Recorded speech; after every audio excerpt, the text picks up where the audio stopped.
મિત્રો આજના વિડીયોની અંદર એવી માહિતી જોવાની છે જે હાલ ભરતી જ ચાલુ હોય, જે ઉમેદવાર મિત્રો ગવર્મેન્ટ એક્ઝામની તૈયારી કરી રહેલા હોય તેવા તમામ ઉમેદવાર મિત્રો માટે એક આ ખાસ માહિતી છે।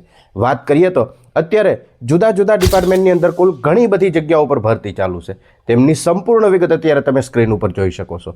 તેમાં સૌથી પહેલા કઈ ભરતી બોર્ડ દ્વારા ભરતી જાહેર કરવામાં આવેલી છે તેમની વિગત છે, ત્યારબાદ કયા પોસ્ટ ઉપર ભરતી છે તેમની પણ વિગત છે, તે પોસ્ટની અંદર કુલ કેટલી જગ્યાઓ છે, જગ્યાઓની વિગત દર્શાવેલી છે। તદુપરાંત આ ભરતીની અંદર ફોર્મ ભરવા માટેની છેલ્લી તારીખ કેટલી છે તો તેમની પણ વિગત દર્શાવેલી છે, અને છેલ્લી તારીખ બાદ શૈક્ષણિક લાયકાત કેટલું જોઈએ જે તે ભરતીની અંદર ભાગ લેવા માટે તેમની પણ વિગત અત્યારે તમે સ્ક્રીન ઉપર જોઈ શકો છો। તો આ રીતની તમામ માહિતી અત્યારે તમે સ્ક્રીન ઉપર જોઈ શકો છો, અને આમાંથી મોટા ભાગની ભરતીના ફોર્મ અત્યારે હાલ ઓજસની વેબસાઇટ ઉપર ભરાઈ રહેલા છે। તો જે ઉમેદવાર મિત્રો આ ભરતીની અંદર ફોર્મ ભરવા માંગતા હોય તેવા તમામ ઉમેદવાર મિત્રો સુધી આ માહિતીને શેર જરૂર કરજો।